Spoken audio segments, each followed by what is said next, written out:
한국인의 정통 주간신문 일요서울신문 1415호가 발행됐습니다.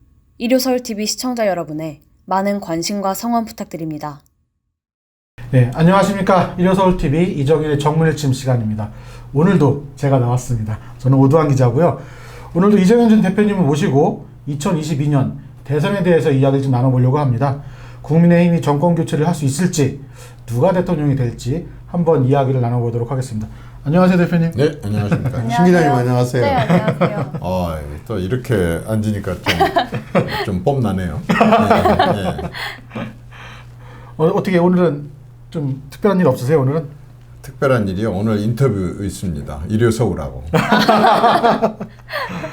대선 관련 이야기 좀 많이 하고 싶어 하셨었는데 네네. 오늘이 바로 그 날입니다. 그래서 특별히 신 기자까지 앉혀가지고 네. 다양한 질문으로 대표님께 좋습니다. 한번 좋습니다. 질문을 던져보도록 하겠습니다. 네. 일단 지금 보수 입장에서 분위기가 상당히 좋습니다. 네. 내년 대선 어떻게 예상하시나요? 얘기해야죠. 어쨌든 국민들이 지금 현 문재인 정부에 대해서 나라의 근간이 무너지고 있다고 생각해요. 나라의 기본이 무너지고 있다고 생각해요. 그래서 이 정권을 5년 더 연장하게 된다고 한다면 거의 회복이 불가능할 정도로 무너지지 않겠는가. 그래서 정권 교체를 해야 된다라고 하는 것에 대해서는 많은 국민들이 굉장히 같은 마음을 갖고 있는 것 같아요.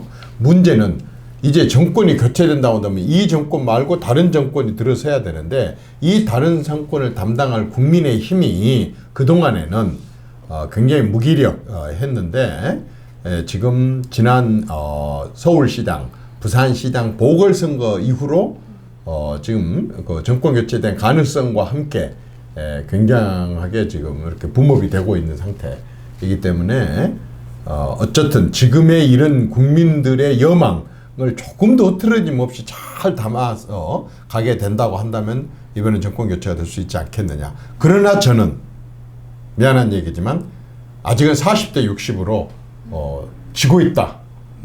이렇게 봅니다. 왜냐하면 여권이 워낙 모든 걸 다 갖추고 있고 또 저 사람들은 그걸 가지고 많은 회방을 놓기 때문에 지금 우리는 6대 4로 이기고 있다가 아니라 4대 6으로 지고 있다. 선거 마지막 순간까지 저는 이 심정을 가져야 된다고 봅니다. 우리 신 기자는 20대인데 네. 20대 애들은 지금 분위기가 어떤가요? 내년 대선 관련해서 진보 보수에 대한 평가. 사실 제 주변은 뭐 한참 이대남이 또 논란이 있었잖아요. 근데 그것과는 별개로 20대, 30대 대부분이 이제 야당을 지지하는 분위기로 좀 전환이 된 것 같아요. 제 주변은. 가장 그 정권에 대해서 좀 문재인 정권에 대해서 야 이건 정말 연장 안 되겠다, 교체해야 되겠다. 20, 30대들은 어떤 부분을 가장 말하자면 문재인 정권의 네. 심판 그 대상으로 삼나요? 부동산이랑 젠더 갈등을 부추겼다는 것? 그 두 가지가 제일 큰 것 같아요. 그 부동산 문제는 사실 뭐 우리나라 결혼 문화가 약간 아직까지는 남성들에게 그래도 남자가 집은 해와야지 이런 분위기가 살짝 남아있어요. 저희 한 90년대 중반까지는 그런 분위기가 있는 것 같아요. 근데 이런 게 부추겨지는 게 부동산 때문에 더 그게 극대화됐고 사실상 그래서 뭐 반반 결혼 뭐 이런 얘기도 나오는데 그런 경제적 부담감을 도저히 해소할 수 없는 단계거든요. 지금 현 20대는. 그러니까 그 답답한 심정에서 비롯된 게 좀 크고 또 옛날에 뭐 대구랑 또 광주랑 막 이렇게 나누고 지역 갈등 붙이고 했잖아요. 그거를 저희 세대에는 성별로 갈등을 붙이는 거예요. 이게 그대로 내려왔거든요. 저희한테 구전된 게. 그렇다 보니까 그 답답함이 또 마찬가지로 그러니까 나타나지 않았나 이렇게 생각이 듭니다. 네. 네. 이해가 됩니다. 지금 정권 교체하기 위해서 뭐 여러 가지 이슈들이 있긴 하지만 방금 신 기자가 이야기한 것처럼 어떻게 보면 이게 성별 갈등이나 그다음에 돈에 관한 이런 갈등 문제 상당히 큰데 참 좀 궁금한 게 과연 기존 정치인들이 이런 내용을 이해하고 있을까? 저 이런 생각이 좀 들거든요. 어떻게 생각하시나요, 대표님? 글쎄 뭐 정치에서 그런 분들이 개별적으로 인터뷰를 통해서 얘기를 하는 것은 많이 있지만은 성별 그 갈등 문제에 대해서는 그다지 그 국회에서는 그것을 그렇게 크게 뭐 이슈로 삼지는 않은 것 같아요. 개별 사안이 있을 때마다 이렇게. 그러나 부동산에 대해서는 정치권도 굉장히 심각하게 생각을 하고 있죠. 이대로 가면 정말 재벌집이나 큰 부잣집에서 물려주는 그런 집 말고 자기들이 노력해서 집을 마련을 한다라고 하는 것은 거의 불가능이죠. 말하자면 부부라는 게 가족 부모도로 독립해 갖고 나와서 별도의 집을 마련하고 그렇게 사는 게 이제 새로 결혼해 갖고 한 부부인데 지금은 결혼 뭐 저출산이다 또는 뭐 결혼을 안 한다 만원이다 별의별 얘기들이 어른들은 그렇게 얘기를 하지만은 실질적으로 젊은 사람들이 자기들의 노력을 해서 집을 살 수 있는 사람들은 극히 어려울 뿐만 아니라 그게 무지하게 어려워졌다는 거죠. 거의 불가능에 가까워졌다는 거죠. 그렇게 그 어떤 희망이 없다는 것, 절망 상태로 몰아넣었다는 거, 그게 또 정치의 결과라는 거. 그렇다고 한다 그런다면 당연히 그 부분에 대해서 그런 정책을 잘못 펼친 정권에 대한 그러한 심판의 마음이 드는 것은 기본이라고 봅니다. 그럼 국민의힘 입장에서 예를 들면 이 부동산 문제 어떻게 접근을 해야 될까요? 그 전에, 그러니까 이명박 정부나 박근혜 정부에서는 오히려 집값이 안 올라가지고 문제였었어요. 실질적으로 아마 이 정권 들어와서 30여 차례의 이런 정책을 내놓고도 계속 부동산 값이 튀어가지고 말하자면 집값은 말할 것도 없고 전세값이나 뭐 이렇게 월세라든가 이런 데도 어려워진 이런 상황을 사실 박근혜 정권하고 이명박 정권 때는 이런 것 자체를 상상을 못했어요. 오히려 좀 약간 그 부양을 하려고 의도적인 정책을 펼칠 정도로 그렇게 했거든요. 왜냐하면 사실은 이 부동산을 저는 이 정권 들어와서 말하자면 하나의 정권 차원의 정책으로 그러니까 정치적으로 또는 정권 차원의 정책으로 저는 몰아갔다고 생각해요. 그리고 결국에 가서는 무엇을 의식을 하고 있었냐면 가지고 있는 사람들로 하여금 이렇게 그 세금을 많이 걷어내기 위한 뜯어내기 위한 수단으로 이용하는 것을 감추고 다른 별 얘기를 하다가 보니까 사실은 이런 결과가 왔다고 생각합니다. 그래서 부동산 정책은 공급 제일 1차적인 것이 공급의 문제이고 그 다음에 아까 조세의 문제하고도 굉장히 저는 연관이 있다고 봅니다. 네. 그리고 시장 경제에 맡기지 않고 인위적으로 정치적으로 해결하고 풀려고 하는데 아까처럼 숨기고 있는 어떤 그 세금 많이 뜯어내기 위한 이런 정책도 예를 들어 공시가를 완전히 올린다든지 또 아까처럼 종합부동산세를 막 있는 대로 뜯어낸다든지 이런 것들을 많이 의식한 가운데 그냥 부동산 정책으로 얘기를 하다가 보니까 금방 알아차리는 시장에서 그런 것들이 결국에 가서는 부작용으로 나타났다. 저는 그렇게 봅니다. 어쨌거나 이제 본격적으로 이제 국민의힘이 최고위원 뽑고 당대표를 뽑으면서 이제 대선 이제 국면에 들어갔다고 볼 수 있는데 일단 지금 현 상황에서 내년 대선을 예상하면 어떻게 지금 정리될 것 같으신가요?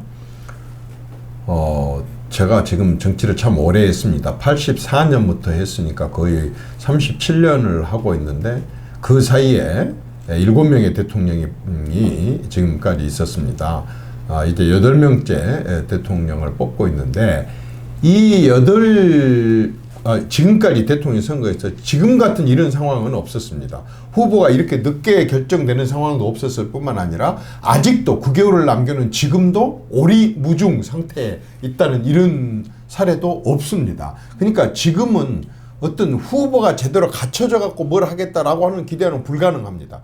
지금은 예를 들어서 당내 후보가 결정이 안 됐으니 그 후보 중심의 공약을 마련하려고 해도 우수 인재들이 몰려들어서 공약을 만들 수가 없습니다. 저 사람이 될지도 안 될지도 모르는데 누가 우수 인력이 거기 가서 정책을 마련하겠습니까?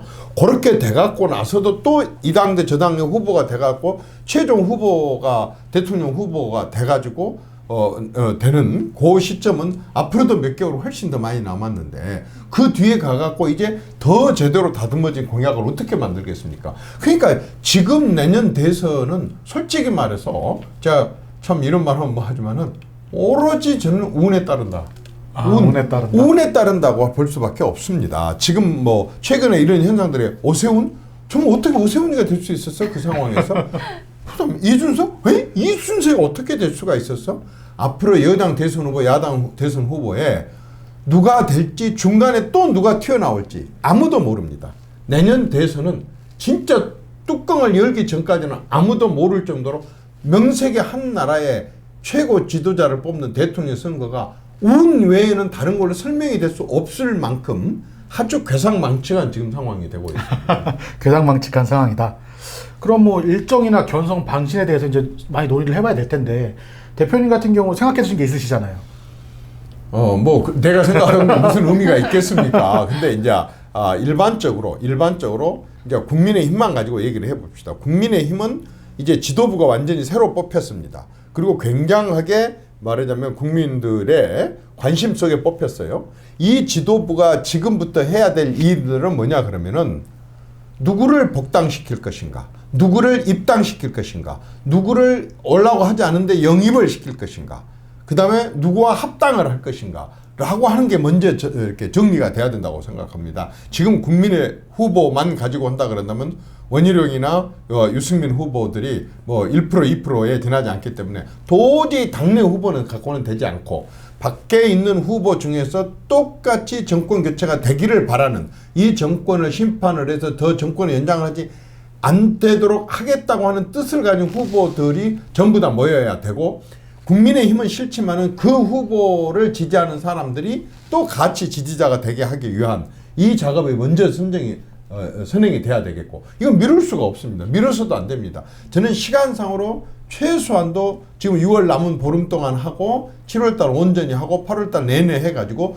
2달 반 동안에 이것을 그냥 막 서둘러서 막 이렇게 영입해야 된다 뭐 이렇게 해보려고 하지 말고 그 자체를 아주 아름답게 정치적인 이벤트로 또 만나고 교섭하고 그래서 또 밀고 땡기고 이런 식으로 해가지고 2달 반 만에 이것이 이루어지고, 그리고 나서는 이제 경선으로 들어가는데, 자 아까 내가 운이라고 하다시피 누가 지금 압도적으로 뭐 이렇게 하는 윤석열 후보가 있지만 어떻게 될 상황이 아니고, 설령 압도적으로 누가 나가고 있다 손치더라도 나머지 후보 전체하고 치열한 경선 경쟁 관계를 거쳐야 된다고 생각합니다. 이 경선 과정은 뭐가 있어야 되냐 그런다면은 당연히 여러 후보가 있어야 되고, 다양한 여러 후보가 있어야 되고, 그 다음에 국민들 말하자면 미스터 트롯처럼 이렇게 국민 전체가 참여하게 되는 이런 게 있어야 되고, 그 다음에 이제 또 이렇게 치열한 경쟁 과정을 통해서 말하자면 서로 탈락되고 하는 이런 어떤 극적인 그런 효과가 있어야 되고, 가장 중요한 거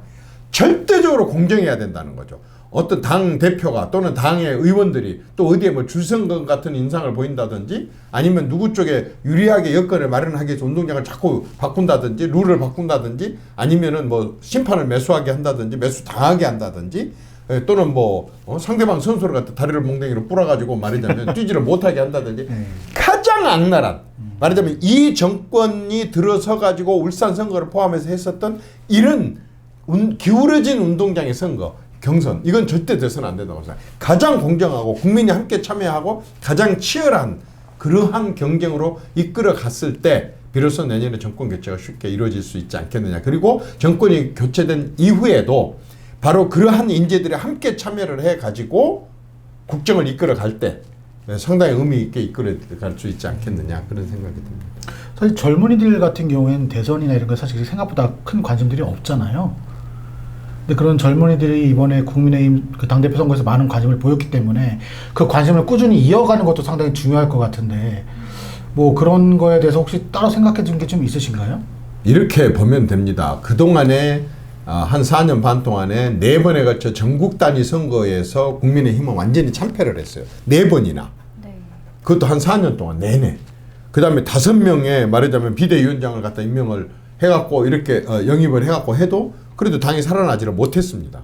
심지어는 김종인 위원장도 나가가지고 말하자면 1년 동안 혁명을 해놨는가 했더니 그 당에 대해서 아수라장이라고 얘기를 할 정도로, 아사르판인가 아수라장인가로 얘기를 할 정도 됐다고 한다면 본인이 인정해도 그 당이 안 변했다는 얘기 아닙니까? 그렇죠.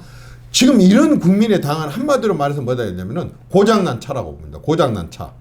그러면 이 차가 정말 쓸모없는 차냐? 그 전에는 대한민국 산업화를 이끌어왔던 차예요. 대한민국 모든 위기에 처했을 때부터 그 위기를 극복해 왔었던 집단이에요. 국민의힘이라고 하는 게. 근데 지금 고장이 나가지고 아까 4년 반 동안 이런 일을 겪고 있을 정도로 고장난 차예요. 근데 밖에서는 굉장히 큰 중도 사람들이 민주당은 싫다. 정권 교체를 해야 된다. 근데 이 고장난 차 타기 싫다라고 하는 이 거대한 중도 세력이 있어요. 중도 세력. 이 중도 세력과 고장난 차가 같이 연계가 돼야만이 중도 세력이 고장난 차를 수리하고 고쳐가서 집권을 할 수 있는데 이 연결고리가 누구냐면은 이준석이라고 봐요.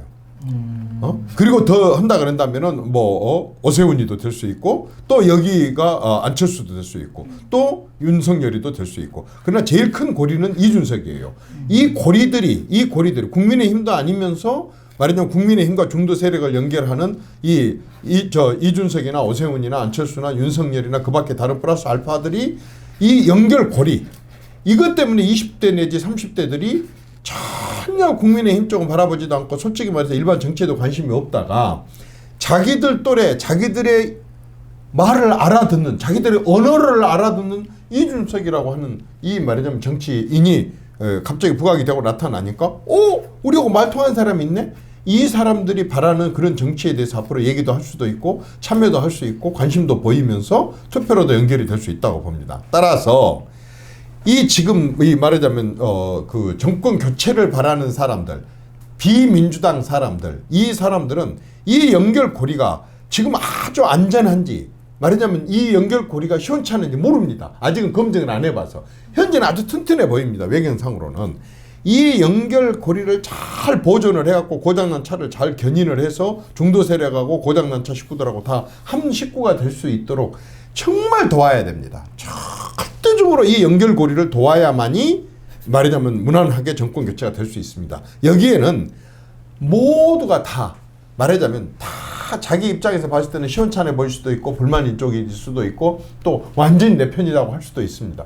이런 사람들이 사감을 개인적인 이런 감정 개인적으로 친소 이걸 완전히 접어둬야 됩니다. 잊어버리라는 소리 안 합니다. 접어둬야 됩니다. 접어두고 가서 말하자면은 내년 정권 교체 때까지 가야만이 무난하게 고장난 차를 수리해서 정권 교체가 이루어지고 중도 세력들과 20, 30대를 포함해서 지지 세대를 확보한 다음에 그리고 안정적인 국정 운영을 집권한 후에도 해갈 수 있다. 저는 이렇게 봅니다. 대표님 말씀 들으니까 지난 방송에 댓글이 하나 기억이 납니다. 대표님 못 보셨을 텐데 댓글에 어떤 게 올라왔냐면 이정현을 대선 기획 단장으로 라는 말이 있었습니다. 지금 뭐 대선 기획 단장으로 하셔도 충분히 방금 말씀하신 내용들 충분히 실현하실 것 같고요.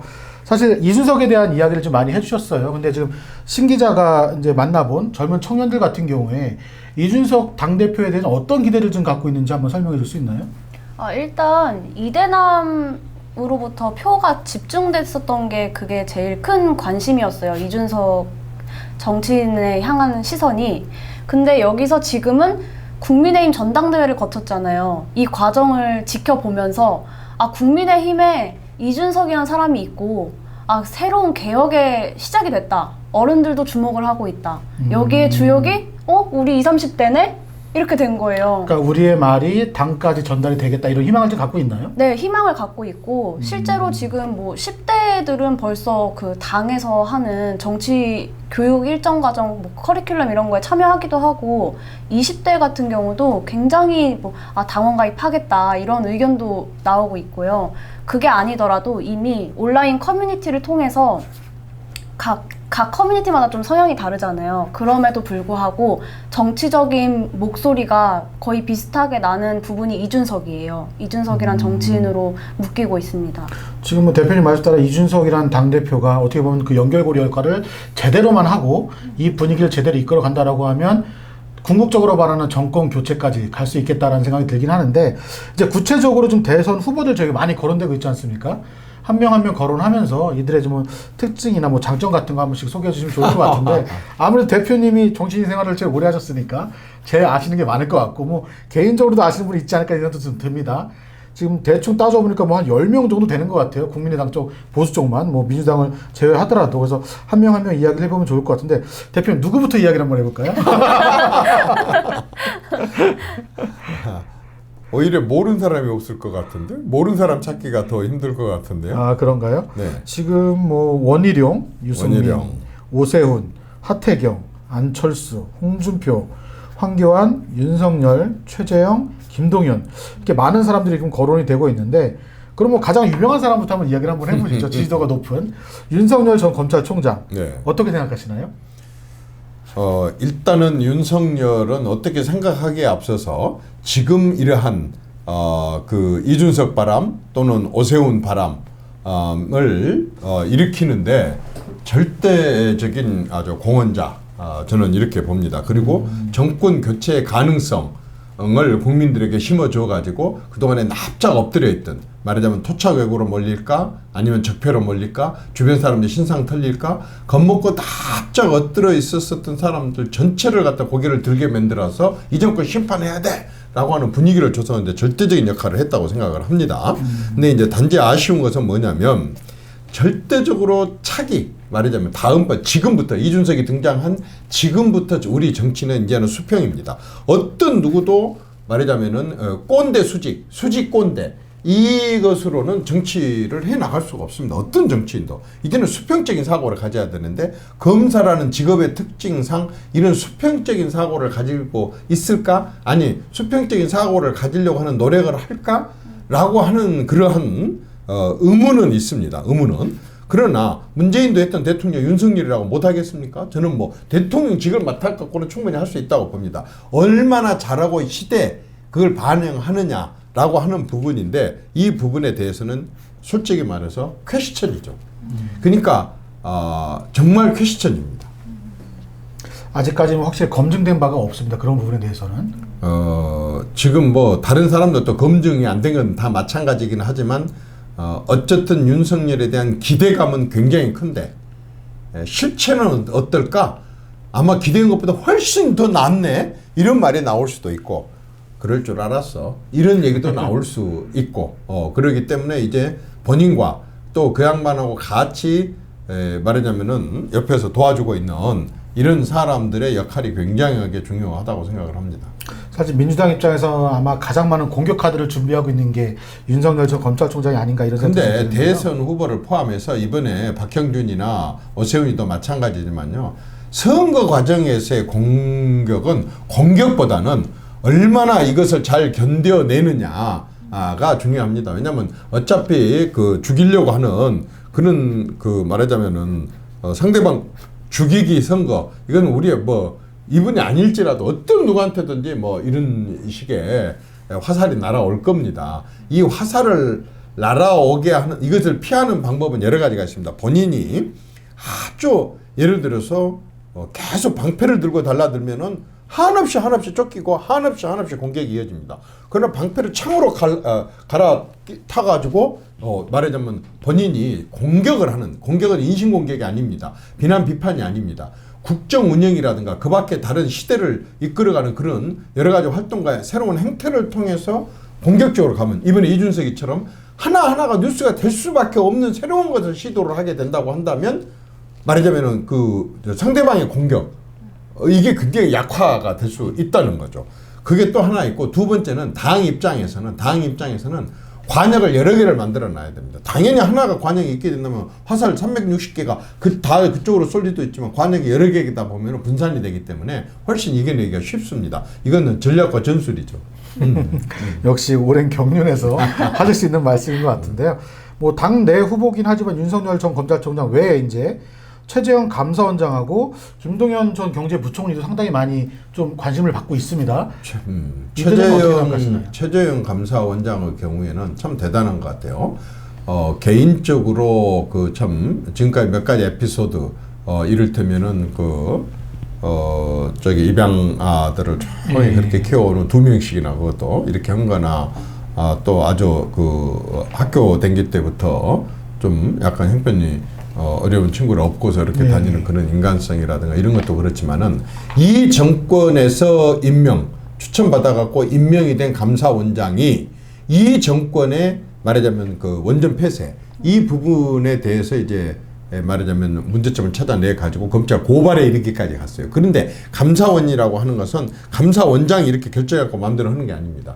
우선은 그 감사관들이 제대로 된 감사를 해야 되고 이렇게 감사된 것을 검찰 고발까지 갈 정도로 이슈를 만들려면 감사위원들 회의를 통과가 돼야 되는데 이 감사위원들 또한 이 정권이 임명한 사람들인데 이 감사위원들을 설득을 해갖고 이렇게 정의를 끝까지 바르게 세울 수 있는 이 정의감 또 추진력 그다음에 설득력 이런 부분들이 많이 안 봐도 이런 걸 보면 대단히 참 굉장히 훌륭하신 분인 것은 사실인 것 같아요. 근데 이제 제일 중요한 것은 이분에 대해서 제일 중요한 것은 과연 정권을 잡아갖고 그 험난한 일들을 해내면서 권력 의지가 있느냐 이런 겁니다. 권력 의지가 있다. 자리에 앉는 게 문제가 아니라 권력 의지가 있느냐 문제고, 김동연 같은 경우는 진짜 김동연 씨 얘기 들으면 눈물 납니다. 이분의 살아온 삶이 10살 때부터 소년 가장이 돼 가지고 순전히 야간으로 해서 국제대학교 야간을 나와갖고 고시 합격한 사람들 중에서 제일 우수한 인력이 간다는 기재부,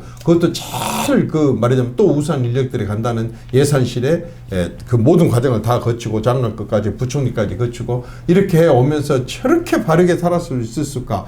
정말 자기를 이겨내고 자기를 극복하는 것에 대해서는 추종을 불허하겠다라고 하는 그런 생각이 듭니다.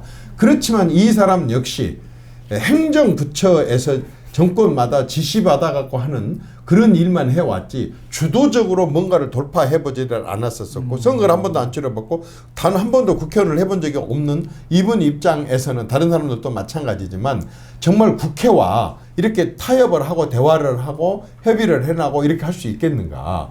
행정 공무원들이라고 하는 것은 똑같이 행정고시 합격한 선배나 후배들이 깔아놓은 고속도로 위에 정말로 모든 국가 예산이 그냥 필요할 때마다 필요한 예산은 그대로 다 동원이 되고 그 다음에 규제까지 다 이런 식으로 법으로 해줄 수 있는 이런 여건 속에서 해온 일들이 과연 이렇게 창의적이고 창조적이고 독창적이고 많은 어려움을 돌파를 해나가고 이렇게 하는 데까지 그 리더십이 제대로 발휘될 수 있겠는가라고 하는 부분에 대해서는 좀 지켜봐야 됩니다. 일단 이 세 분에 대한 스토리는 상당히 좋아요. 그렇죠? 많은 사람들이 좋아할 만한 스토리를 갖고 계신 분들인데 또 개인적으로 갑자기 궁금해진 게 하나 있는데 이 세 분 중에 대표님 혹시 만나보신 분들 있으신가요?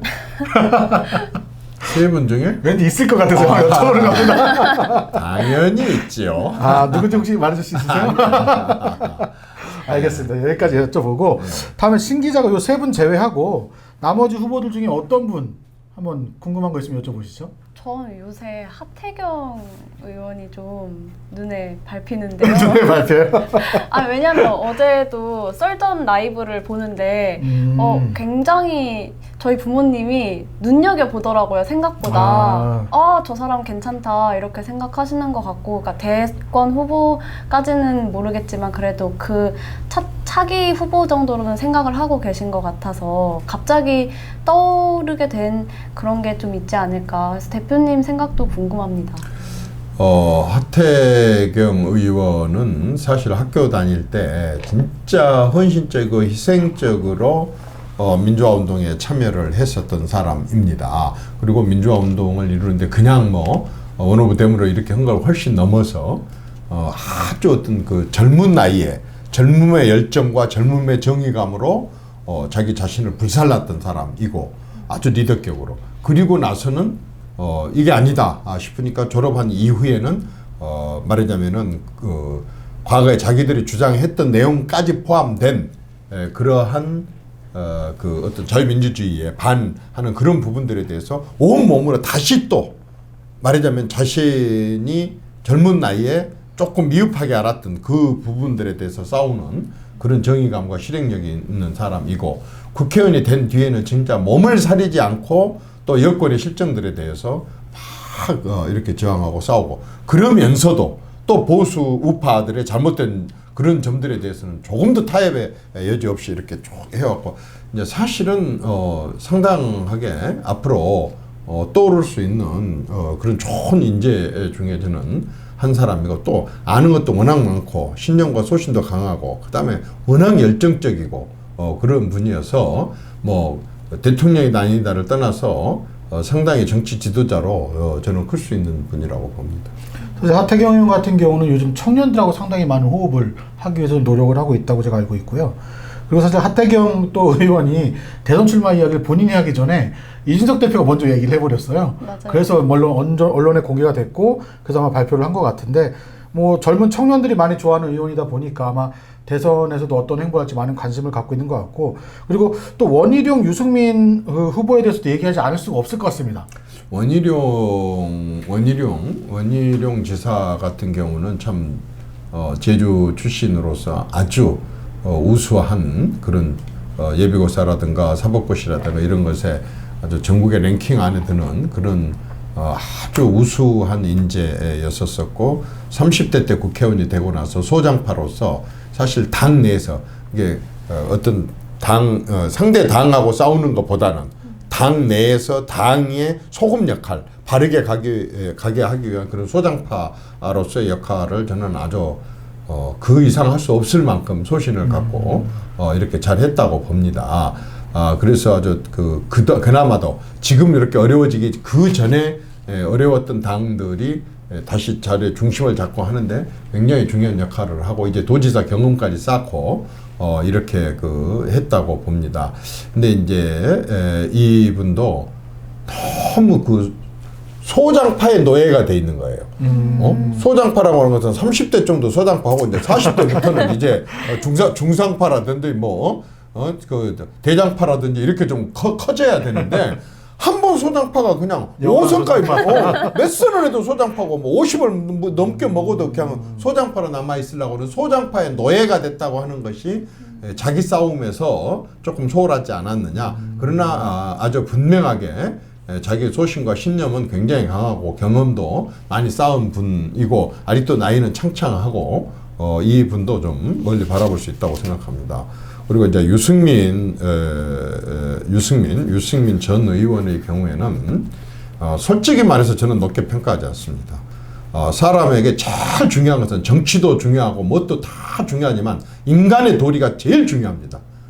저는 이분에 대해서는 모르겠어요. 뭐 다른 사람도 어떻게 볼는지 모르겠지만 하여튼 내 시각에서 봤을 때는 정치 이전에 인간의 도리부터 먼저 배우고 새로 시작을 하는 것이 더 빠르지 않을까 그런 생각이 좀 듭니다. 일침을 가하시는데요. 정문일침이시네요. 네. 사실 요즘 근데 많은 사람들이 대권 후보 다음 대통령 좀 경제 전문가가 됐으면 좋겠다 이런 이야기를 하다 보니까 유승민 전 의원에 대한 관심들을 갖는 사람 많이 있는 것 같은데 그쪽 분야에도 점점 좀 힘드실까요? 경제 전문가가 중요하죠. 참모로서는. 그런데 경제 전문가가 대통령이 된다. 그러면 경제 말고 이제 사회적 약자들이라든가 외교라든가 안보 그럼 또 대통령 2명 3명 될 겁니까? 그것은 결코 맞지가 않습니다. 대한민국이 이렇게 풍요롭게 가져오겠는데 굉장한 리더십을 발휘했던 박정희 대통령은 포병이었습니다. 포병. 경제 전문가가 아니고 경제학자도 아닙니다. 경제학자들과 경제 전문가들과 경제인들을 갖다가 제대로 여건을 마련해 줄 수 있는 시각이 중요한 것이지 경제학 용어 몇 가지 알고 그런 수도 없이 많은 학설과 학파가 있는 그러한 경제학자라든가 경제 전공을 했다 그래가지고 그렇게 해서 그 사람이 경제 대통령이 된다. 전 세계적으로 그런 대통령은 하나도 없습니다. 경제를 전공한 것하고 경제를 아는 사람이 대통령이 되는 것하고는 하늘과 땅 차이입니다. 절대 그런 말을 하면 본인부터가 정말 손가락질을 받을 수밖에 없을 것입니다. 예. 유승민 전 의원 얘기는 더 이상 하면 안 될 것 같습니다. 아주 확고하게 말씀하시기 때문에 신 기자 같은 경우는 그리고요 네. 솔직히 말해서 미국에서 경제학 전공해왔다 어쨌다 이렇게 해갖고 미국에서 공부한 것을 내세우고 이렇게 하는데요. 실제로 이준석이 한번 보십시오. 그리고 특히 윤희숙 가장 우리가 주목해보면 윤희숙 의원 아니 같이 미국에서 경제학 공부를 해왔는데 윤희숙 의원처럼 국민들 내리에 쏙쏙 닿게 그리고 진짜 상대방들이 아프게 이렇게 잘하는 사람도 있는데 도대체 어느 대학교에서 무슨 경제학을 공부를 해왔는지 도대체 오래 돼가지고 그 경제학 학설이 틀려버렸는지 어떤지는 모르지만은 상대방에 대한 공격, 내부에 대한 공격 이렇게 끌어내리고 정치 싸움 하는 데는 무지하게 잘하는 그 학교에 경제 전투학을 배웠는지 어떤지 모르지만 그런 것은 잘하지만 윤희숙 의원 같이 경제학을 배워갖고 외국에서까지 가서 공부를 하고 왔으면 저렇게 제대로 다 모르는 경제학을 공부를 아는 사람들이 봤을 때 아주 그냥 피부에 와서 탁탁탁 알아먹게 심지어는 이재명도 그냥 꼼짝 못하고 거기다 대응 하나 못하게 만드는 이런 정도 실력을 발휘를 해야지 무슨 경제 전공했다 그러고 경제학자였다 그러지 맨 상대방에 대한 이쪽이고 저쪽에 가릴 것 없이 공격만 잘하는 그런 경제 전공은 외국에서 공부했다 그래서 저는 아무 의미 없다고 봅니다. 아주 비판의 강도가 세십니다. 마음속에 있는 얘기 다 하신 거죠? 아니요. 마음속에 있는 거 훨씬 더 많습니다. 신 기자는 며칠 전에 황교안 전 대표 봤을 텐데 네. 황교안 전 대표 본 느낌은 어땠어요? 솔직히 말씀드리면 아직까지 굉장히 점잖으시다. 근데 이거를 바꿔 말하면 아직까지 내려놓지 못한 부분이 있으신 건 아닐까. 왜냐면 요즘 정치의 트렌드가 또 바뀌었잖아요. 또 앞서 말했지만 이준석 당대표 때문에 이미 적극적이고 활발한 정치, 그리고 대표님이 항상 말씀하시는 내려놓는 정치가 대세거든요. 뭐 빠른 사과와 빠른 인정 뭐 이런 거. 근데 아직까지는 조금 노력은 하시는 게 보였어요. 근데 조금 네, 그러시지 않나. 대표님께서 황교안 전 대표에 대해서 하실 말씀이 더 많으신 것 같은데. 아니, 별로 없어요. 저 황교안 그분한테 가장 부러운 것은 이 영이 막지 않으면 그렇게 맑은 목소리를 낼 수가 없어요. 저는 맞아요. 그 굉장히 나는 그 사람의 정신이 그 맑은 분이라고 생각을 합니다. 그렇기 때문에 그 목소리가 진짜 옆에서 그 들어도 정말 너무 욕심이 날 정도로 목소리가 맑습니다. 그리고 그 어떤 자기 관리를 잘 해 오신 분 같고 이렇게 하는데 기본적으로 이제 정치를 하고 대권까지 꿈을 꾸려고 한다 그런다면 빨리 검사스러움을 벗어나야 되는데 그 검사 예를 들어 홍준표 그분 같이 말하자면 그렇게 그냥 뭐 20년을 그만두고 나온 지 20년이 넘어도 아직도 검사스러운데 이 양반은 차라리 그렇게 드러내놓고 검사스러우면 괜찮아요. 근데 우리 황교안 대표는 말하자면은 외모나 말이나 뭐 다른 것은 굉장히 점잖은데 실제로 하는 일을 보면 상당히 검사스러워요. 아직도 그걸 전혀 내려놓지 못하고 있어서 아직도면은 한 20년 걸린다 그러다면 이제 84세일 텐데 좀 어렵지 않을까. 사실 황교안 전 대표하고는 지난 총선 때 그래도 인연이 좀 있으신 거잖아요. 이게 악연이라고 봐야 되나요? 뭐 악연이요. 내가 저 양보해줬으니까 복이 나한테 돌아오겠죠. 내가 아무도 출마 안 한다고 명색이 말이야. 제1야당인데도 불구하고 종로에 아무도 출마를 안 한다고.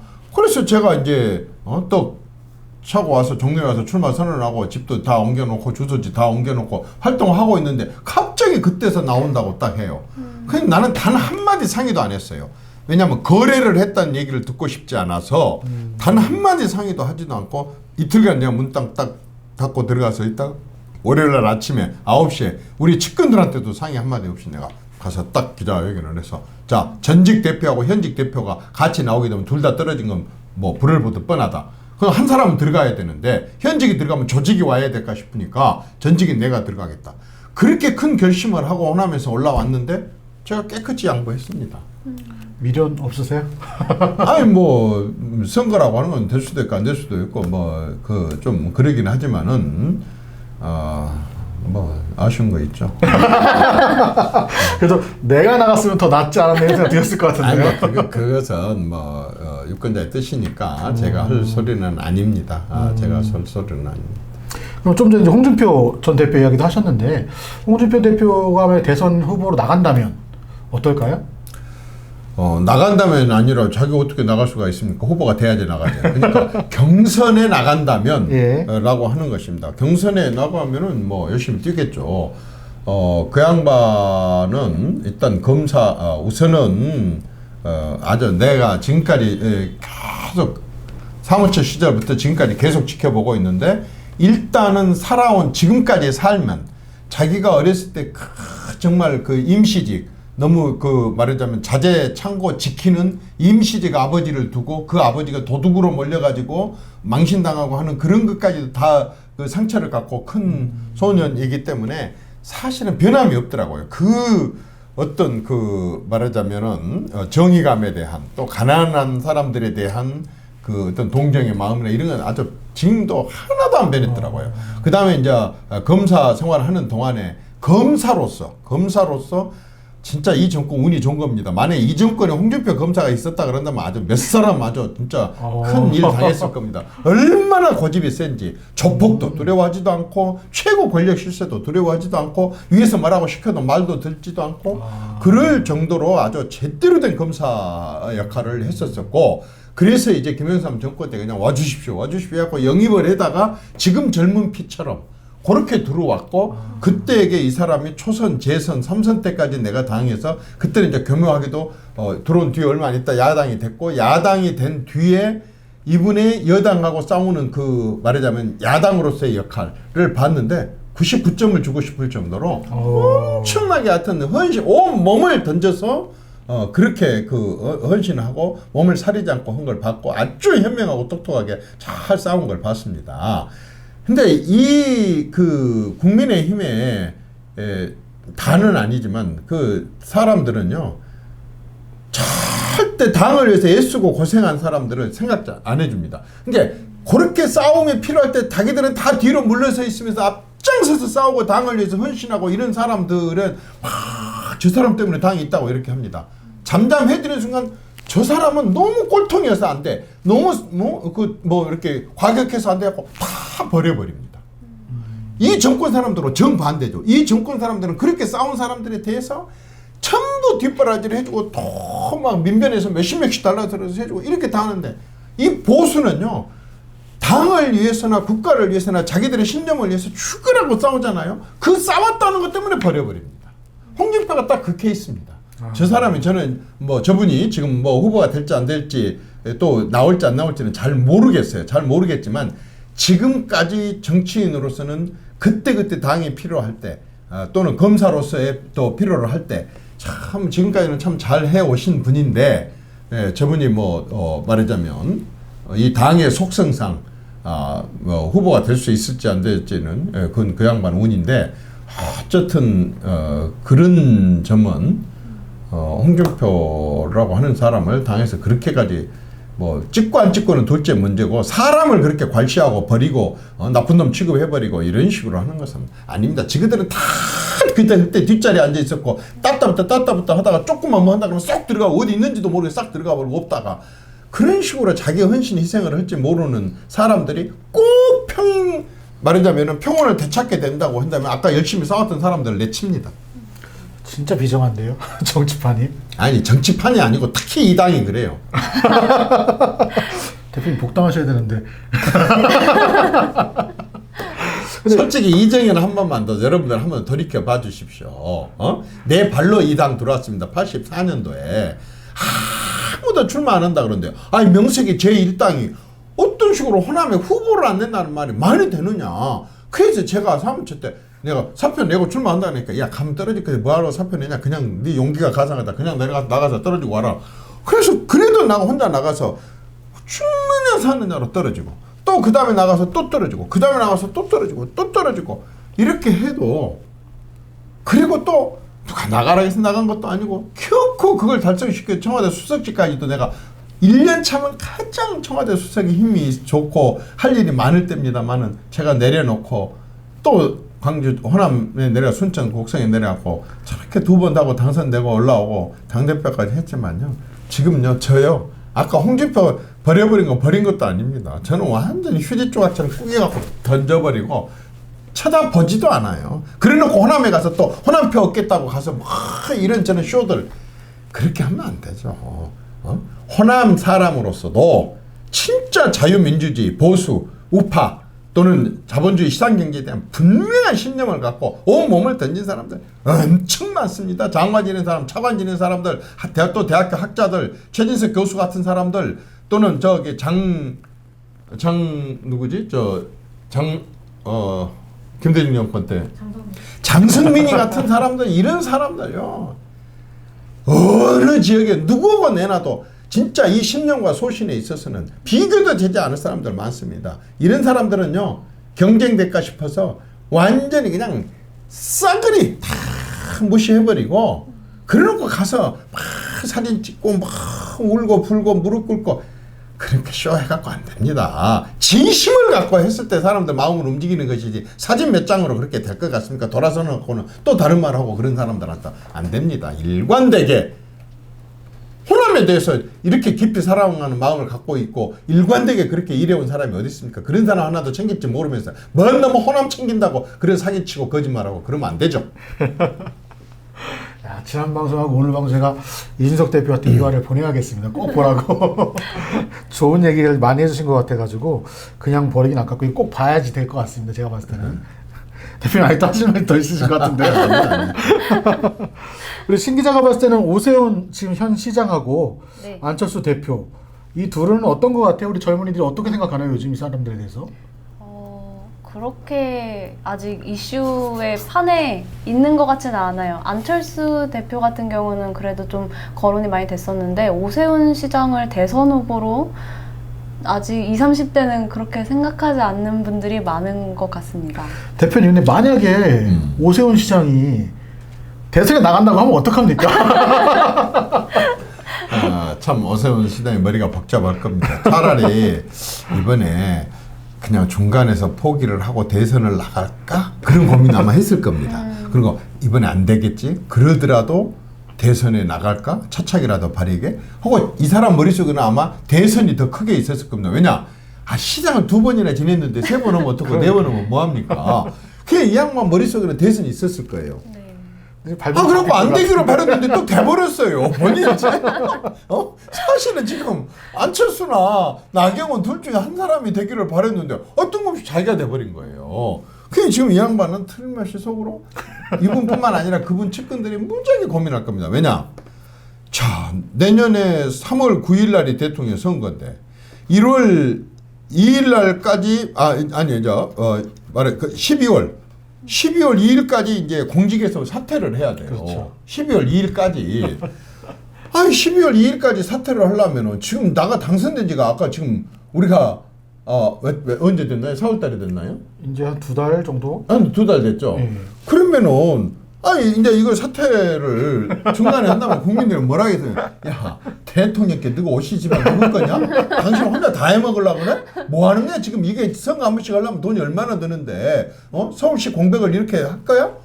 이거 부담스러워서 그만두기도 그렇고 그만 안 두자니 지금 요즘에 막 대선 주자급부터 하태경이 포함해서 막 커오는 걸 보니까 이거 다음번에 가면 나도 완전히 뒤로 밀릴 것 같은데 아마 이분 고민이 많을 겁니다. 그러나 대선 주자로 나서기에는 굉장히 무리가 있죠. 그리고 그렇게 나서는 순간 이 사람을 공천했었던 국민의힘은 엄청난 타격을 추락을 입게 되겠죠. 하겠죠. 그래서 굉장히 어려울 겁니다. 안철수 대표의 마찬가지인 것 같아요. 거기도. 아니 안철수 대표는 오히려 편해졌죠. 안철수 대표는 편했죠. 사실은 서울시장을 나가려고 하면서 이번 대선은 접고 내가 서울시장을 해야 되겠다라고 했는데 뜬금없이 지금 서울시장 그게 또 가로막혀졌다 그 말입니다. 그러면 속으로 이렇게 생각해 볼 수도 있어. 아니야. 내 팔자는 대통령 팔자야. 서울시장 팔자가 아니고 이렇게 생각할 수도 있는 겁니다. 네. 왜냐하면 링컨은요. 모든 구의원 선거부터 시작해서 떨어지고 부통령까지 다 떨어지고 대통령 됐어요. 예? 그리고 국회의원 뭡니까? 국회의원 떨어졌던 오세훈이가 서울시장 됐잖아요. 이건 마찬가지예요. 노무현 부산시장 떨어지고 서울시장 떨어지고 국회의원 계속 떨어져서 대통령이 됐잖아요. 지금 뭐 안철수 이분이 대통령이 된다고 하고 대통령 나간다고 해도 어려울 거 하나도 없습니다. 안철수 대표는 몇 가지 장점이 있습니다. 지금 거론되고 있는 대선 주자들 중에 야전 경험이 가장 풍부한 사람. 좋게 말하면 장점이죠. 이거 나쁘게 말하면 단점인데. 야전 경험이 이렇게 많은 사람이 없을 겁니다. 말하자면 가장 많긴 하겠는데 지금 후보들 중에. 대통령 선거도 떨어져 봤지, 서울시장 선거도 떨어져 봤지, 국회의원 선거도 떨어져 봤지, 그 다음에 또 양보도 해봤지, 또 승복도 해봤지. 90년 걸린 게 아니라 9년 동안에 이렇게 야전 경험이 많은 사람이 아마 거의 없을 겁니다. 그 다음에 지금 대선 다른 주자들하고 비교해보면 또 수평적인 사고방식과 인식이 몸에 밴 사람이 이 사람보다 더 수평적인 사고를 가진 사람이 없을 거예요. 다른 사람들은 엄청나게 말로 들어보면 똑똑한 척 하니까 진짜 똑똑한 사람 옆에를 못 가. 근데 이 양반은 과학자에, 경영인에, 의사에, 또 뭐 노블리스 오블리주 실천을 막 이것도 해보고 선거 경치도 이렇게 많이 해봤는데 사람들 눈에는 항상 되면 근데 다 좋은데 그 사람 좀 시원찮아 보여. 저 사람은 대통령 할 수 있을까? 그 얘기를 또 다른 말로 표현하면 주변에 정말 좋은 괜찮은 사람들이 많이 붙을 수도 있겠다 라고 하는 그 인상. 대통령은요 사실 주변에 사람들이 많이 붙어야지 주변에 사람들이 무서워서 못 가고 혼자 다 이렇게 막 완전히 그냥 본인이 기계처럼 막 다 하려고 하면은 그것도 또 위험하거든요. 근데 안철수는 오히려 이 말하자면은 야, 저 사람 진짜 다 좋은데 대통령이 야무지게 할 수 있을까? 야무지게 할 수 있는 사람들을 옆에다 다 둘 수 있는 공간을 여백을 비워준다는 그런 장점도 또 있어요. 이 사람은. 그리고 하도 여러 번 떨어지다 보니까 살짝 웃음이 나죠 저는. 이 양반처럼 검증이 많이 완벽하게 된 사람이 없어요. 다른 사람들은 아직 한 번도 안 해봤기 때문에 검증이 전혀 안 돼. 더 이상 나올 건 없겠습니다. 이 사람은 이렇게 많이 이 선거에 떨어지고 많이 공격을 이짝저짝 당으로부터 다 받아봤기 때문에 이렇게 검증이 완벽하게 된 사람이 없다는 거죠. 그러니까 뭐 이 사람 장점도 있고 단점이 있는 거죠. 지금 분석 듣다 보니까 참 재밌는데 제가 볼 때 또 하나의 문제점 중에 하나가 지금 한 10명의 후보들이 거론은 됐어요. 근데 이 후보를 다 품어야 되잖아요. 국민의힘이. 그렇죠. 네. 만약에 품지 못하고 이 중에 한둘이라도 따로 나가버리면 그러면 이건 필패 아닌가요? 이 국민의힘 이준석이라고 하는 사람이 이끄는 이 국민의힘은 뭐가 돼야 되냐면요. 코끼리가 돼야 돼요. 코끼리가 돼갖고 아까 10마리의 병아리를 품어야지. 만약에 당이 병아리가 돼갖고 이 10명의 코끼리한테 코끼리를 병아리가 안으려고 생각해. 당은 무조건 후보들 안아야 되잖아요. 근데 병아리가 코끼리 안으면은 안아지겠어요? 그것도 한 사람도 아니고 10명이나 됐는데 절대적으로 이 국민의힘은요 엄청나게 이 통이 커야 됩니다. 바다처럼. 접시물이 됐다가는 완전히 죽습니다. 다 바다처럼 다 품어야 돼요. 그 품으려면 어떻게 해야 되느냐? 이 10명 플러스 더 나올지도 몰라요. 나 아직 이정희는 아직 선언 안 했으니까 응? 더 나올지도 몰라요. 10명 플러스 알파 이 사람들을요 어떻게 딱 생각을 해야 되냐면 내가 지난번에 한번 얘기를 한 적이 있어요. 이 모임에서 가상의 당이에요. 가상의 당. 네. 가상의 당 속에 전부 개파로 품는 거예요. 개파로. 그래 가지고 한 사람도 이 가상의 당 밖으로 안 나가게 해야 돼. 무슨 얘기냐면은 누가 됐든 1%가 됐든 0.2%가 됐든 떨어진 사람도 다 품어야 돼요. 그래서 이 0.2%다 그러면 0.2% 몫의 권력의 분점이 이루어져야 된다. 이걸 권력을 좀 나눠줄 생각을 해야 돼. 근다고 뭐 숫자적으로 다 이게 아니라 적어도 이런 비중 정도로 말하자면 좋은 인재도 추천을 받고 또 그 사람도 좋은 자리에 앉히기도 하고 이렇게 권력의 분점이 이루어져야 된다고 생각합니다. 이걸 계속 이 사람들한테 그걸 강조를 하고 누가 되든 그렇게 합니다. 이렇게 해야 돼요. 만약에 이명웅이가 나는 진인데 왜 정동원이하고 내가 해야 됩니까? 왜 내가 말하자면 영탁이하고 해야 됩니까? 이래버리면은 미스터 트롯이 성공할 수 있겠어요? 이명웅이도 죽고 다 죽습니다.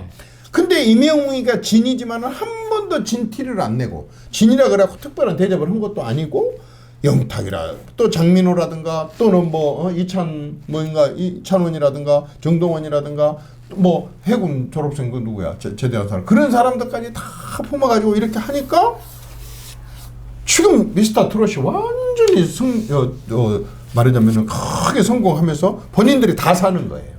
트로트도 살고 다 본인들도 다 살고 지금 이렇게 가야 됩니다. 이 말하자면은 크게 큰 코끼리가 돼갖고 이 10명을 다 품어야지 자기들이 뿅아리가 돼가지고 쪼잔하고 말이야 째째하고 말이야 이런 식으로 가갖고 접시물이 돼갖고 절대 안 된다는 얘기죠. 답은 하나입니다. 이준석 당대표가 이정현 대표님을 대선기획단장으로 임명하는 수밖에 없겠는데. 지금 조금 속으로 기분 나쁜 거 알죠? 네, 지금 이 중에 한 명이 되셔야 되는데 원래. 오늘 진짜 다양한 얘기를 막 해주고 계시는데요. 이거 뭐 국민의힘은 사실 어떻게 보면 분위기가 좀 좋은 것 같아요. 이런 분위기 논의되는 것 자체가 상당히 많은 이슈몰이를 할 수 있다고 보는데 뭐 반대쪽으로 여당 이야기를 한번 좀 해보시면 좋을 것 같아요. 지금 여당의 가장 큰 문제가 경선 연기 이야기가 좀 나오고 있습니다. 어떻게 생각하시나요? 경선 연기? 저는 저런 경선 연기 정도를 갖고 얘기하는 바로 그게 민주당의 한계예요. 지금 이 상대 당에서는 이 난리가 나고 지금 붐이 일어나고 난리가 아닌데 경선을 언제 하느냐가 뭐가 그렇게 중요합니까? 그보다 훨씬 훨씬 더 대통령 공약 하나도 안 지키고 자기들이 법으로까지 다 만들어갖고 자기들 말썽을 피워갖고 하면 후보 안 내게 나갔다고 그런 법도 다 고쳐갖고 다 후보 내고 그럴 때는 언제부터 그렇게 금과 억조로 막 무슨 정해진 법에 대해서 말이야 그렇게 잘 지켜왔다고 이 법만은 죽고 사고 지키려고 그렇게 하고 있습니다. 계속 싸우라 그러십시오. 이거 하여튼 이것은 이게 이렇게 쪼잔하고 찌질하게 돼버렸어요. 이 집단이 이렇게 쪼잔하고 찌질한 집단이에요. 국민들 괴롭히고 야당들 어떻게 하고 말이야 자기들하고 반대 정당들 또 반대 인사들 갖다가 막 몰아갖고 죽이려고 하는 것에 대해서는 뭐 있는 법 없는 법 다 그냥 뜻대로 고쳐갖고 절도하면서 어떻게 이런 법아 이거 자기 당내 규정 국민들과 아무 상관도 없는 당내 규정 하나를 갖고 싸우고 앉아 있습니까 지금. 이런 걸 보면요 아 진짜 참 진짜 여당 잘 만났다는 생각도 듭니다. 대표님 솔직히 즐거우시죠? 즐겁기는 뭐가 즐겁습니까 지금. 아니 여당이 그렇게 못하고 있는 게 즐거우신 것 같은데요. 좋습니다. 아주 오랜만에 또 대표님 이렇게 신나하시는 모습 제가 보니까 저도 재밌는데 지금 이제 대선을 앞두고서 그러면 국민의힘에서 어떤 변수들이 좀 생길지 문제점들이 나올 수 있을지 한번 예상을 해보면 어떤 게 있을까요? 늘 얘기했지만 국민의힘의 버르장머리가 또 나올 수가 버릇이 나올까 싶어서 걱정이에요.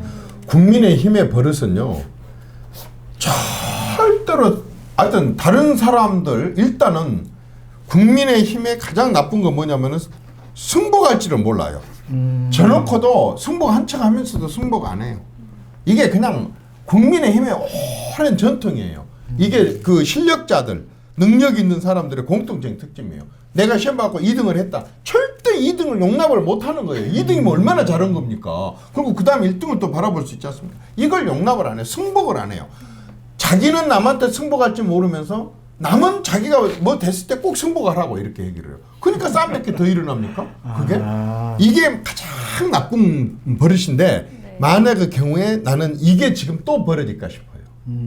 이건요 다 죽는 일입니다. 다 죽는. 말하자면은 그 지금 현 지도부도 죽고 또 이렇게 뒤흔들리는 사람들도 죽고 다 죽습니다. 지금은요 어떻게 해야 되느냐? 내가 늘 얘기를 한 대모순하고 소모순이 있어요.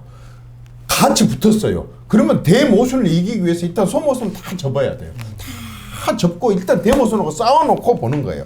이긴 뒤에 정권을 잡은 뒤에 정권을 교체한 뒤에 억울하고 화난 게 있으면 그때 가서 그 문제를 다시 거론할 수도 있고 또 그때 가서 풀고 사과할 수도 있는 거고 그건 그 뒤에 문제예요. 가장 큰 대모순부터 해결해 놓고 가야 된다는 거죠. 이게 뭐냐? 현명한 거예요. 이게 뭐냐? 이게 영리한 거예요. 그럼 반대로 미련하다는 소리 들으려고 그러세요? 우둔한 소리, 멍청하다는 소리 들을 거예요? 그렇게 안 하면 멍청한 거예요. 그렇게 안 하면 미련한 거예요. 현명하고 영리하다는 소리 들으려고 한다 그런다면 지금은 무조건 뭉쳐야 돼요. 뭘로? 정권 교체라고 하는 빅텐트 안으로 다 들어와. 다 다른 말은 할 필요도 없어. 정권 교체만 하는 거야. 정권 교체. 이걸 하기 위해서 뭉치는 거야. 내가 안 돼도 뭉치는 거야. 내가 억울하고 화나도 뭉치는 거야. 뭉치는 거예요. 지금은. 이거밖에 없어요. 대표님이 그 일을 하실 거죠 그러면? 뭉치는 거예요. 참 국민의힘의 가장 큰 단점 그런 버릇 잘못된 버릇들 꼭 나오면 안 될 것 같은데 뭐 혹시라도 그런 모습 보이면 지금처럼 아주 그냥 일침을 가해 주셔야 될 것 같습니다. 지금 뭐 내년 대선 이야기는 오늘 여기까지 좀 정리하면 좋을 것 같고요. 추가로 우리 신 기자가 만약에 이제 국민의힘이 정권을 교체했다라는 전제하에 새로운 정부가 해야 할 일 관련해서 좀 질문들을 준비해 봤는데 한번 대표님께 질문 좀 하나씩 드려보시죠. 네, 그 퇴임 후에 역대 대통령들이 다 불행하게 끝을 맺었잖아요. 이 이유에 대해서 좀 왜 그럴까? 많아요. 수백 가지예요. 이유가 수백 가지지만 가장 중요한 것은 승자 독식이에요. 승자 독식. 한마디로 말해서 대통령이 됐다고 하는 것은 국민의 가장 대표적인 심부름꾼이 됐다. 서번트가 됐다. 이렇게 생각을 하면 되거든요. 심부름꾼이 도대체 머슴이 뭘 그렇게 많이 가졌다고. 그런데 말하자면 대통령이 딱 되는 순간 뭐냐면요. 아마 자기들끼리 모여 앉아서는 아마 그런 또 이제 옛날로 말하자면 임금입니다. 왕이십니다. 네.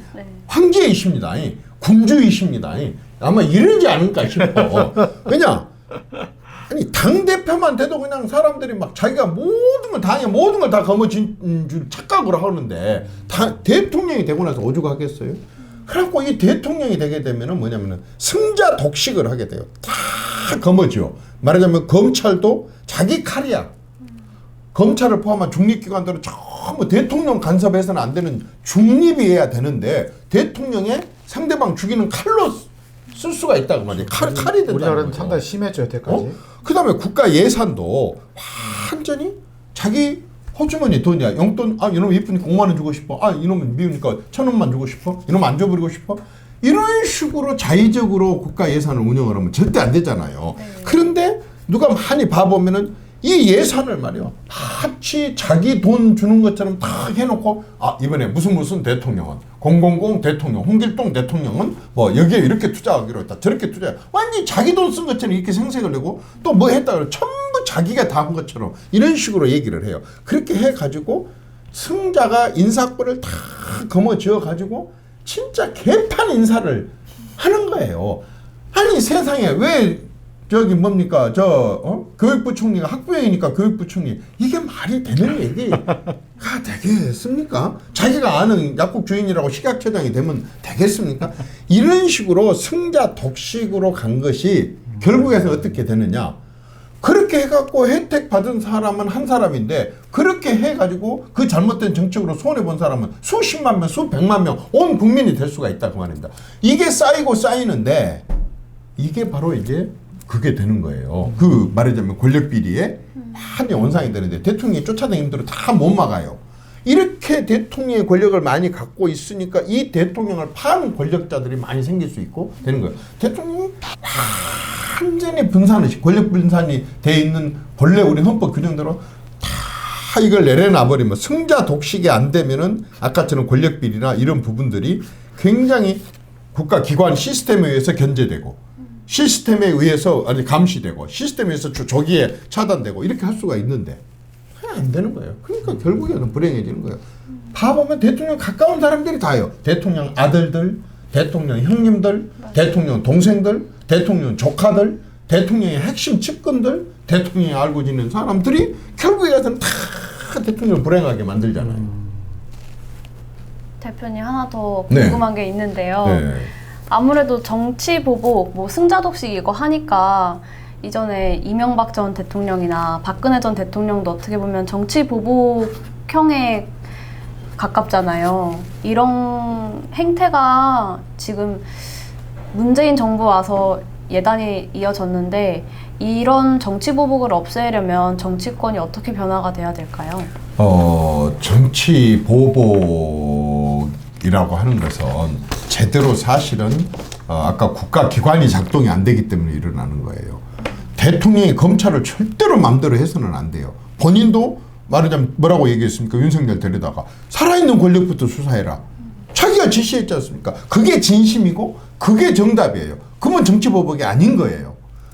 죽어있는 권력이나 이런 데 하는 것보다도. 그런데 이 말하자면 이 정치 보복을 없애기 위한 것은요 쉽지가 않습니다. 참 대통령 본인도 본인이지만 또 측근들도 그렇고 이 부분들에 대해서 제일 좋은 방법은 진짜 제일 좋은 방법은 어렵지만 아주 어렵지만 헌법에 나와 있는 삼권 분립을 제대로 지키면 돼요. 대통령은 국군 통수권자와 국가 원수로서의 하는 거 빼놓고는 그냥 행정부의 수반으로서 행정부 수반으로서만 역할을 하면 됩니다. 국군 통수권자 하는데 무슨 끝발이 있고 여기에 뭔 정치 보복을 할 수 있겠으며 국군 통수권자 갖고 뭔 권력을 남용을 하겠습니까? 국가 원수로서 하고 있는 것에 무슨 정치 보복이 있겠으며 여기도 권력 비리가 뭐가 나올 수 있겠습니까? 이거 아무것도 없습니다. 자기는 행정부의 수반으로서 행정을 하나하나 직접 챙기는 사람이 되면 됩니다. 여기만 몰두를 하면 됩니다. 그러면서 뭐라고 얘기를 해야 되냐? 내가 이 일을 함에 있어서 국민의 대표인 국회의 감시와 견제를 받겠다. 이게 약화돼 버리면 내 것이 썩은다. 이거 강화되면 내 것이 안 썩는다. 그러니까 나는 행정부의 수반으로서 국회의 비판과 견제와 감시를 진짜 내가 수용을 하겠다. 하나 더, 사부라고 하는 언론, 언론에 대해서도 언론이 다 내 부하 직원이 아닌데 내 뜻으로 써주겠느냐. 그리고 언론이라는 것 자체가 본래부터가 말하자면은 권력의 이면을 파헤쳐가지고 권력이 썩지 않게 만드는 게 언론인데 말하자면 이것을 내가 나한테 거꾸로 고 정말 싫지만은 이걸 허용하지 않으면 내 권력이 썩는다. 내 행정부처가 제대로 안 돌아가고 내가 대통령으로서 기능을 못한다. 그러니까 언론의 자유를 최대한으로 보장을 하고 설령 그게 안 좋더라도 가짜뉴스 대통령이 이렇게 나서서 하지 말고 언론을 최대한으로 존중을 하고 국회가 제대로 비판 견제 감시할 수 있더라고. 특히 여당으로 하여금 평상시에는 야당처럼 보세요. 근데 야당은 봐갖고 야당은 비판만 하지만 당신들은 대안까지 갖고 나랑 같이 협의를 합시다 해갖고 여당한테 그걸 허용을 해줘야 돼. 평상시부터 완전히 진돗개처럼 사냥개처럼 그렇게 부려먹으려고 생각을 하지 말고 여당 당신들도 국민의 대표 기관으로서 견제 비판 감시 기관이니까 야당은 똑같습니다. 야당은 활동에는 또 파악하는 것은 현장의 파악은 다 똑같습니다. 다만 당신들은 나한테 우리하고 당정회의를 통해서 당정청 회의를 통해서 늘 회의를 해갖고 조정하고 바로 잡읍시다. 나도 당신들 말에 귀를 기울이는데 내가 언제 쫓아다니겠어. 당신들이 현장에서 사람들 만나니까 이렇게 해줍시다. 이렇게 해야 돼요. 그리고 사법기관에 대해서도 헌법재판소가 됐든 법원이 됐든 검찰이 됐든 경찰이 됐든 권익위가 됐든 인권위가 됐든 선관위가 됐든 중립 독립기관에 대해서는 아이고 나한테 갖고 오려고 하지를 마십시오. 아니 그걸 왜 저한테 갖고 옵니까? 철저하게 중립 독립기관으로 딱 해놓으면요. 정치 보복도 없어지고 아까 권력 비리도 없어지고 나중에 진짜 환영받고 박수 받으면서 퇴임을 할 수가 있어요. 그런데 다 장악을 해버리려고 한 거야. 다 자기 것대로 승자 독주 다 장악을 해버리려고 하지 않습니까? 이런 데서 모든 문제들이 터져나온 거예요.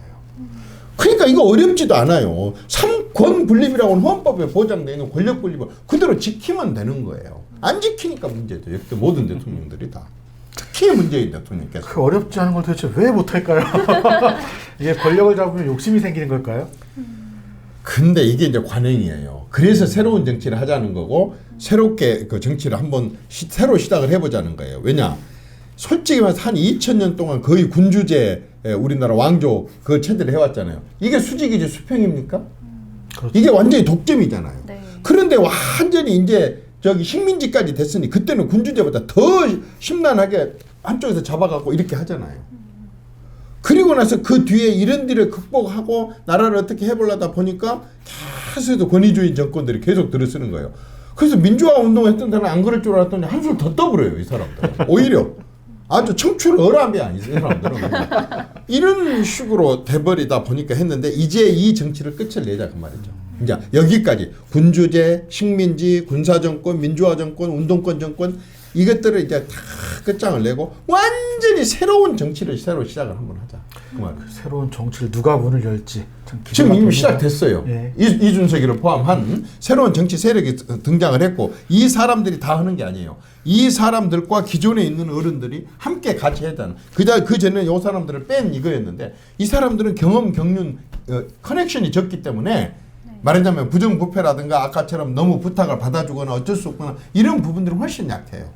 그리고 담도 요만해갖고 이 담이 약해서도 못해. 네, 대표님 그리고 저는 한 가지 조금 우려되는 면도 있는데 지금 국민의힘이 막 집중받고 잘한다 칭찬을 듣고 있잖아요. 근데 사실 이게 4년 전 돌이켜보면 민주당이 그대로 이 분위기를 타고 있었거든요. 탔죠. 그래서 전 국민의 거의 압도적인 지지를 그렇죠. 받고 촛불 혁명이라는 이름 아래 그렇게 지금 정치권을 장악을 한 건데 지금 이준석 바람이 불기 시작하면서 국민의힘이 변화를 보이려고 하고 그 과정에서 오는 칭찬은 좋아요. 근데 이게 아무래도 잘한다 하면 좀 이렇게 나태해지게 되고 풀어지게 되고 그럼 또 교만이 차오르고 이렇게 되잖아요. 그렇기 때문에 차기 정부에서 좀 이런 거를 방지하기 위해서 좀 최우선적으로 해야 되는 일들이 뭐가 있을까 좀 제시해 준다면. 저는 차기 정권은 그 대통령 의지와 상관없이 근데 이제 대통령이 앞장을 서야 되겠지만 당하고 청와대 대통령이 가장 첫 번째 해야 될 거 청와대를요 10분의 1로 줄여야 됩니다. 청와대 비서실은 헌법에 한 줄도 없고 청와대 비서실 법도 없습니다. 대통령령 법도 아니고 대통령령으로 운영되고 있는 이런 정부 조직법에 두 줄 있지만 그건 아무 내용도 없는 거고 대통령령으로 운영되고 있기 때문에 사실상 령으로 운영된다고 하는 것은요. 하나도 밖으로 드러나서는 안 됩니다. 대통령 비서실이 있지만은 임명할 때에 신문이 난 거 빼놓고는 청와대에서 어떤 것도 결정을 해서는 안 됩니다. 결정할 권한도 없습니다. 또 결정할 수 있는 인력도 없습니다. 청와대에서 결정해서도 안 되고 청와대 사람들이 겉으로 드러나고 자기 이름을 내도 안 됩니다. 그리고 어디 앞장서 전면에 나서갖고 발표도 하고 무슨 UAE까지 날아가가지고 산업부 장관, 외교부 장관 다 제끼고 대통령 비서실 나가서 뭐 하고 그 다음에 뭐 대통령 없을 때게 말이야 국방부 장관을 청와대가 국무위원을 갖다 경고를 하고 무슨 청와대에서 군 인사 때 말이야 행정관이 명당 뭐 어쩌고 해서 국방부 앞에 가갖고 육군 참모총장 나오라 했고 커피숍에 앉아서 이런 거 절대로 해서는 안 됩니다. 청와대 비서실을 10분의 1로 딱 줄이면 그럼 대통령이 이 비서실 이 사람들 데리고는 못 하잖아요. 이 사람들은 비서들입니다. 심부름만 하는 거죠. 심부름만. 그럼 어떻게 해야 되느냐? 완전히 대통령이 행정부처하고 일을 해야 됩니다. 행정부처하고 각 부처하고 일을 해야 됩니다. 대통령이. 그러면 국무총리는 뭐 하느냐? 국무총리는요.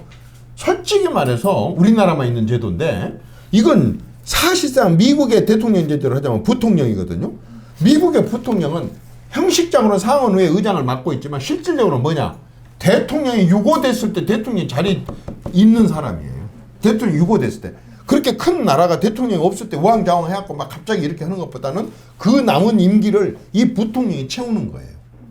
이거 외에는 그게 없는 말하자면 스페어입니다. 스페어. 자동차 뒤에 달고 다니는 빵꾸 나면 대신 갈아 끼우려고 스페어가 부통령이라고. 네. 이게 말하자면 국무총리라고. 그러니까 실제로 우리나라에서도 국무총리한테 권한이 하나도 없는데도 불구하고 국무총리가 뭐 다 하는 것처럼 이렇게 국민들한테 거짓말하고 이렇게 하는 이거 하면 안 됩니다. 대통령이 직접 행정부처를 전부 총괄을 하고 정할 수만 있다고 한다 그러면 뭐 예를 들어서 외교부 장관을 국무총리 급으로 격상을 시켜갖고 외국에 무게감 있게 외교를 하게 댕기게 한다든지 이런 식으로 한 거 빼놓고는 부총리는요. 이거 원래대로 하자면 부총리 이렇게 하면 안 됩니다. 다만 여러 부처가 서로 부딪혔을 때의 국무 조정을 하는 역할 요거 하나 정도는 국무총리실에서 저는 했으면 좋겠어요. 그래서 제일 첫 번째 해야 될 일은 뭐냐면 청와대를 완전히 축소를 하는 겁니다. 비서실도 10분의 1로 축소를 하고 경호실도 10분의 1로 축소를. 왜? 경호실을 축소를 해야만이 대통령이 국민 속으로 들어갑니다. 또 대통령은 그냥 완전히 이렇게 해버리다 보니까 국민하고 대통령은 완전히 딴 나라 사람이 되는 거죠. 그래갖고 대통령을 하여금 국민 속에 못 들어가게 막는 그런 결과를 초래할 수가 있기 때문에 이 두 개를 없게 된다고 한다면 대통령은 행정부처하고 일을 하게 되고 행정부처하고 직접 일을 챙기면서 막 일을 하다가 보면은 무슨 장관하고 대통령이 뭐 독대를 했네 말았네 딸이 자체가 나올 수가 없습니다. 날마다 독대인데 날마다 독대고 날마다 보고하고 그래서 과장도 계장도 대통령한테 직접 특수사안에 대해서는 보고할 수 있게 만들고 이런 식으로 해야만이 전문가 이주의 컨트롤 타워들이 형성이 돼갖고 예를 들어서 코로나19다 그러면 완전히 바이러스 전문가가 해야지. 알지도 못한 대통령이 알지도 못한 국무총리가 저렇게 계속해서 이렇게 저렇게 그 정치적으로 이용하고 이렇게 설치된다고 한다면 어떻게 바이러스를 잡을 수 있겠습니까? 그러니까 이렇게 좋다는 백신을 국민들이 이렇게 좋아하고 다 맞으려고 하는 백신을 아예 검토도 안 했잖아요. 거리 두기만 하고 장사만 못하게 했지 백신을 안 돼 도입하려 생각지도 안 했잖아요. 이런 오판을 저지르게 되고 그 손해는 국민들이 고스란히 본다는 거죠. 사실 청와대 축소 이야기는 많은 전문가들이 지적을 해왔는데 정작 정권을 잡으면 오히려 청와대를 더 키우기만 했지 축소를 못했던 것 같고요. 이제 오늘 마지막 질문이 좀 될 것 같은데 좀 즐거운 상상이 되실 것 같아요. 내가 대통령이 된다면 이거 좋아라. 내가 대통령이 된다면 꼭 하고 싶은 일 아니 꼭 해야 된다고 생각하는 일이 있다면 어떤 게 있을까요? 내가 대통령이 된다면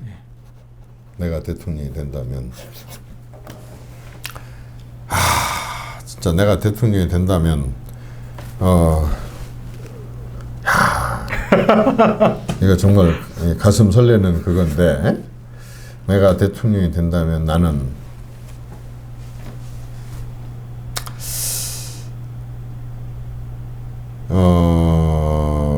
가장 제가 아까 하고 싶은 게 이제 사실 내가 대통령이라고 한다면 아까 청와대 축소 그 부분이 제일 하고 싶었었는데 만약에 내가 대통령이 된다고 한다면은 천하의 인재를 모을 것 같아요.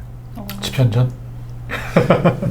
알다시피 솔직히 말해서 미안합니다. 저하고 같이 학교 졸업한 사람들 용서해 주십시오. 제가 동국대학교를 나왔고 저는 유학이라고 하는 걸 해본 적이 없고 저는 또 석사학위를 받으려고 3학기까지 댕기다 중간에 그만둬 버렸고 사실 저 머리에 든 게 없습니다.